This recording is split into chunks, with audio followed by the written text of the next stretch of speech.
यानंतर एक breaking news समोर येते। गुटखा, पान मसाला आणि सिगारेट या वस्तूंना शाळा परिसरात विक्रीला बंदी आहे। दरम्यान आता स्टिंग या सॉफ्ट ड्रिंकच्या विक्रीला शाळांच्या 500 मीटर परिसरात बंदी असणार आहे। या संदर्भात खुद्द मंत्री नरहरी झिरवळ यांनी निर्देश दिले आहेत। स्टिंग हे शीतपेय शाळेच्या परिसरात विक्री केल्यास धडक कारवाई होऊ शकते।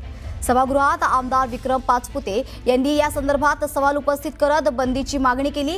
यानंतर अन्न आणि औषध प्रशासन खात्याचे मंत्री नरहरी झिरवळ यांनी याविषयीचे निर्देश देखील दिले आहेत।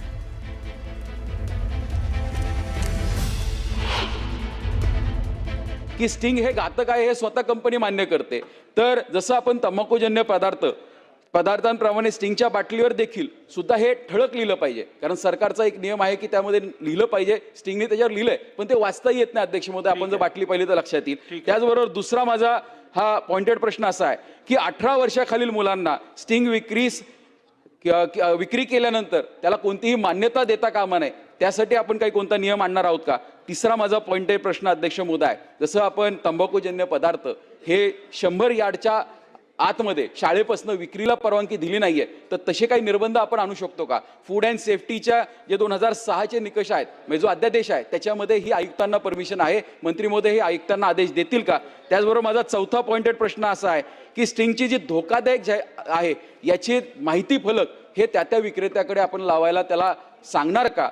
आणि सगळ्यात महत्त्वाचा अध्यक्ष महोदय, जर एखाद्या 18 वर्षाखालील व्यक्तीला जर स्टिंगची विक्री झाली तर त्याच्यावरती आपण लीगल ॲक्शन कोणते घेणार का? कारण आपण कायद्याने याच्यावरती निर्बंध आणू शकतो। हे निर्बंध आणण्याच्या दृष्टिकोनातून मंत्री महोदय आपण काही पावलं उचलणार आहोत का? कारण तसं पाहिलं जर हे कॉम्बिनेशनचा अभ्यास केला तर दारूपेक्षाही घातक स्टिंग हे आहे, याचे ॲनालिसिस सुद्धा झालेत। दुर्दैवाने एक निकष पाहिला तर प्रत्येक निकषामध्ये ते बसतं। त्यामुळे हे आपण 4 गोष्टी करणार आहोत।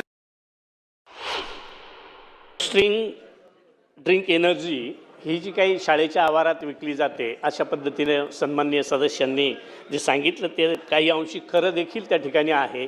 परंतु आत्ता एक 8 दिवसापासून जे प्राथमिक शिक्षक असतील किंवा इतरही शिक्षक वर्ग असेल त्यांचं जे ट्रेनिंग क्लासेस सुरू झाले, तिथं देखील पालक, मुलं आणि प्राचार्य किंवा मुख्याध्यापक यांना तशा सूचना देऊन आणि त्या ठिकाणी मुलांना ते पेय किंवा इतर ज्या काही नशाजन्य पदार्थ असतील त्याची बंदी शाळेच्या आवारात 500 मीटरच्या आत जर कुठं आढळून आली तर तात्काळ त्याच्यावर कार्यवाही केली जाईल।